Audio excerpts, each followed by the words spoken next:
এরকম কখনো চিন্তা করি না যে স্ট্রাইক রেট কত বেশি না কম, এটা চিন্তা করি না কখনো। আমি কখনো উইকেটের দোষ দিতে রাজি না, কারণ যেরকম উইকেট আমাদের প্রোভাইড করবে আমরা সেরকম উইকেটে খেলার চেষ্টা করব। বোলিং ডিপার্টমেন্ট প্রত্যেক ম্যাচে তারা ভালো শুরু এনে দিচ্ছে, তারা আমাদের কম রানের ভিতরে আটকে আমাদের হেল্প করতেছে। তো আমাদের ব্যাটিং ইউনিটের একটা এক্সট্রা দায়িত্ব থাকবে যে আমরা কিভাবে ভালো খেলে, বলাররা যেহেতু খুব কম রান আটকাচ্ছে, ওদের কিভাবে ভালো খেলে আমরা সিরিজটা জিততে পারি।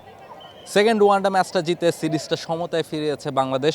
তানজিদ তামিম আসলে প্রথমে ম্যাচটা হারার পর সেকেন্ড ম্যাচটা জেতা খুব বেশি ইম্পর্টেন্ট ছিল সিরিজটাকে বাঁচিয়ে রাখার জন্য। ম্যাচটা জিততে পেরে কেমন লাগছে এবং আপনার নিজের ব্যাটিংটা কতখানি এনজয় করলেন? আলহামদুলিল্লাহ, যে ম্যাচটা আমাদের ডু অর ডাই ম্যাচ ছিল, জিততে হতো আজকে। তো আমরা যেভাবে ডমিনেট করে দিচ্ছি এটা পজিটিভ জিনিস। আর আমাদের পুরা বোলিং ডিপার্টমেন্ট প্রত্যেক ম্যাচে তারা ভালো শুরু এনে দিচ্ছে, তারা আমাদের কম রানের ভিতরে আটকে আমাদের হেল্প করতেছে। তো আমাদের ব্যাটিং ইউনিটের অনেক দায়িত্ব ছিল যে ম্যাচটা কীভাবে আমরা জিততে পারি আজকে। তো সবাই অনেক চেষ্টা করেছে, এই জন্যই সাকসেস হয়েছে আজকে। এবং এই উইকেট নিয়ে কথা হচ্ছিল, প্রথম ম্যাচে উইকেটটা অনেকখানি লো হচ্ছিল খুব সম্ভবত বল। আপনি আসলে কীভাবে অ্যাডপ্ট করলেন, কীভাবে আসলে, এবং আপনি শুধু রান করেছেন তা না, খুব হাই স্ট্রাইক রেট মেনটেন করে ব্যাটিং করছেন, ফলে এটা কীভাবে পারলেন? আমি কখনো উইকেটের দোষ দিতে রাজি না, কারণ যেরকম উইকেট আমাদের প্রোভাইড করবে আমরা সেরকম উইকেটে খেলার চেষ্টা করব। তো আমাদের ওই অ্যাডজাস্টটা করা উচিত যে কীরকম পিচে কীরকম খেলা উচিত। যেহেতু আমরা সেকেন্ড ইনিংসে ব্যাটিং করছি, আমাদের জন্য ইজি হয়ে যায় জিনিসটা, কারণ আমরা আগে বুঝতে পারি যে উইকেট কীরকম বিহেভ করতেছে। তো এটা আমাদের পুরো ব্যাটসম্যানের দায়িত্ব যে কীরকম উইকেটে কীভাবে খেলা উচিত, কোন শটস খেলা উচিত।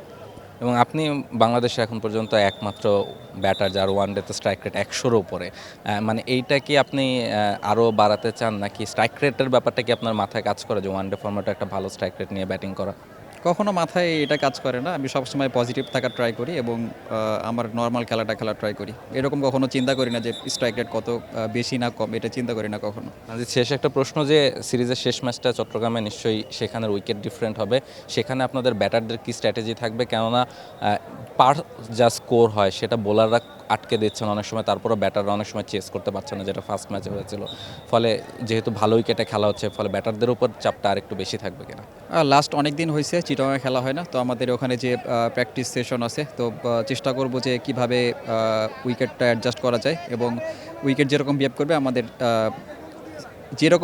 আমাদের সেভাবে খেলা উচিত বলে আমি মনে করি। তো আমাদের ব্যাটিং ইউনিটের একটা এক্সট্রা দায়িত্ব থাকবে যে আমরা কিভাবে ভালো খেলে, বলাররা যেহেতু খুব কম রান আটকাচ্ছে, ওদের কিভাবে ভালো খেলে আমরা সিরিজটা জিততে পারি, এটা চেষ্টা থাকবে। Thank you so much Sanjit, thank you, best of luck. Tanzid Tamim ছিলেন আমাদের সঙ্গে এবং তিনি বলছিলেন যে আসলে সিরিজের শেষ ম্যাচটা যে করে হোক তিনি জিততে চাইবেন এবং সে কারণে ব্যাটারদেরকেই দায়িত্বটা নিতে হবে, যেহেতু চট্টগ্রামে খেলা এবং ভালো উইকেটে খেলা, সেখানে ব্যাটারদেরকে রান করতে হবে, দায়িত্ব নিতে হবে এবং সেই দায়িত্বটা নিতে প্রস্তুত তানজিদরা। মিরপুর থেকে রাহুল রায়, T Sports. For more updates, subscribe to our YouTube channel and click on the bell icon. Follow us on Facebook and Instagram. Download T Sports app to enjoy exciting games and highlights. Visit tsports.com.